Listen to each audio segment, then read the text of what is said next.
नमस्कार, मैं हूँ राजीव और मेरे साथ जुड़ रहे हैं संदीप जैन, निदेशक ट्रेड स्विफ्ट ब्रोकिंग के। संदीप जी, बहुत-बहुत स्वागत है आपका। बाज़ार में आखिरकार थोड़ी अ, हरियाली लौटती हुई अब दिख रही है, थोड़ा-सा भरोसा बनता हुआ दिख रहा है। हालाँकि आज भी हमने देखा कि बाज़ार में शुरुआत तो अच्छी रही, बाद में थोड़ा-सा मामला ठंडा पड़ गया, लेकिन कुल मिलाकर के अभी 24,000 के ऊपर टिके रहना निफ्टी के लिए ये अपने आप में काफ़ी राहत वाली, सांत्वना वाली बात है। तो इस पे आप कितना भरोसा कर रहे हैं? क्या लग रहा है कि जो सबसे वोलेटाइल या सबसे अस्थिर दिन थे बाज़ार में वो हमने देख लिए, उससे बाहर निकल आए हैं? या अभी भी पता नहीं कब ट्रम्प साहब का मूड क्या हो और क्या चीज़ें बदल जाएँ, वो अनिश्चितता अब भी मन में कहीं पर बाकी है? देखिए, एक चीज तो क्लियर है कि जो सबसे बुरा वक्त था वो 30 मार्च था।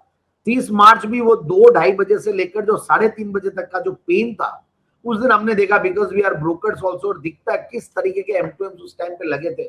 मुझे लगता है कि वो बॉटम आउट हो गया था। फिर उसके बाद 31 तारीख, 1 तारीख, मतलब ये सब थोड़ा सा, फिर थोड़ी छुट्टियां आई और माहौल ठीक हुआ। बट एनीवेज देखिए, डोनाल्ड ट्रंप क्या भी करता है क्या भी नहीं करता, देखिए वो तो एक अलग बात है। But he has done too much actually. वो इतना ज्यादा करने से क्या होता है, आप भी अगर किसी को बहुत ज्यादा ऑर्डर करते रहेंगे, नेगोशिएट करते रहेंगे, तो लास्ट में सामने वाले छोड़ो ना, बोले यार क्या पढ़िए, कर लो जो करना है। अगर वो टैरिफ की बहुत बातें कर रहे हैं तो कर लो यार, अब उखाड़ लो, देखेंगे हम फिर इसके साथ ही जीना सीख जाएंगे। भाई आदमी अब एक हाथ कटता है, मतलब हैंडीकैप्ड होता है या फिजिकली चैलेंज्ड होता है, तो भी वो आदमी मतलब जीने की कोशिश करता है ना। तो वैसा ही कुछ यहाँ पे भी होने लग गया था कि people have started taking his things not very seriously. मतलब अब ईरान और यूएस का, इजराइल का जो भी हो रहा था, अब ऐसा लगता है कि उनको ईरान हार नहीं रहा है और यूएस जीत नहीं पा रहा है। तो फंडा ये है कि कुछ क्लैरिटी थी नहीं, और ऐसे वैल्यूएशंस पे स्टॉक्स आ गए थे। मतलब मुझे याद है 19-20 तारीख को 100 exponential monthly exponential moving average पे आईटी इंडेक्स आ गया था। आईटी पहले से ही पिटा हुआ था, बोलते हैं ना वो करेला और ऊपर से नीम चढ़ा वाली बात, और फिर वापस से मार्केट करेक्ट होने लग गए।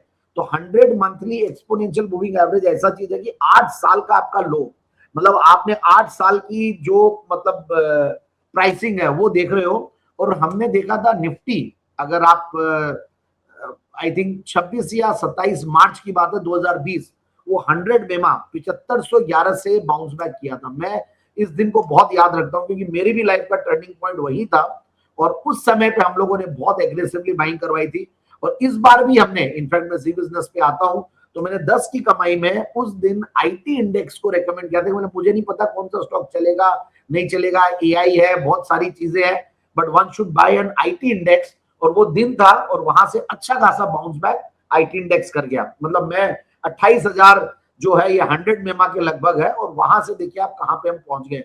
तो मुझे लगता है कि देखिए मार्केट्स में वैल्यूएशंस अट्रैक्टिव होते हैं, तो आप अगर सही काम करते रहेंगे, सही वैल्यूएशंस पे मार्केट में माल खरीदेंगे, तो ही पैसा बनेगा। बाकी देखिए, आप मार्केट की गाड़ी चल रही है, उस टाइम पे बैठ जाते हो, थोड़ा बहुत बनेगा, मार्केट टूटेगा, फिर घट जाएगा।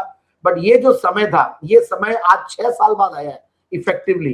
मतलब थोड़ा बहुत रशिया यूक्रेन के टाइम पे करेक्शन शार्प हुआ था, बट उसके बाद ये बहुत शार्प करेक्शन था। तो I think it was a great opportunity, but yet the opportunity is not over. बहुत सारे स्टॉक्स मिलेंगे हमें। और आज भी देखिए मार्केट्स में, आपने बहुत सही कहा, 24,050 एक लेवल है जो कि पिछली बार बहुत इंपॉर्टेंट सपोर्ट था और इस बार वो रेजिस्टेंस बन गया। बट उसके ऊपर सस्टेनेबली 2-3 दिन से ट्रेडिंग आप मार्केट कर रहा है। तो मुझे ऐसा लगता है कि मार्केट में मद्दी बहुत ज्यादा करके नहीं चलना चाहिए। थोड़ी बहुत ऊपर के लेवल से प्रॉफिट बुकिंग आ जाएगी, वो बात अलग है। एफआईआईज भी पहली बार, मतलब पिछले कुछ दिनों में 2 बार हुआ कि वो लोग पॉजिटिव डेटा कैश मार्केट में दिखाने लगे हैं। और अगर उनकी पार्टिसिपेंट वाइज पोजीशन देखें तो एफएनओ में उनकी जो पोजीशन है डेरिवेटिव्स में, धीरे धीरे मतलब जो बेरिशनेस थी वो कम होते होते अब धीरे धीरे वो लोग अपनी बेरिशनेस को कम कर रहे हैं। तो things are getting better. And ठीक है, कुछ भी हो जाए, वहां पे कोई बहुत बड़ा बम फोड़ दे और सारे मिडिल ईस्ट में सारी कंट्रीज को कोई अटैक कर दे तो बात अलग है। But otherwise I think market have discounted. और हमें वो 2 तारीख 3 तारीख को हम लोग यहाँ पे कई हमारे ब्रोकर्स और कई लोग हम लोग मिलते हैं, तो हमने ये डिस्कस किया था कि now I think every negative is being priced इन, और ऐसा हमें लगता है।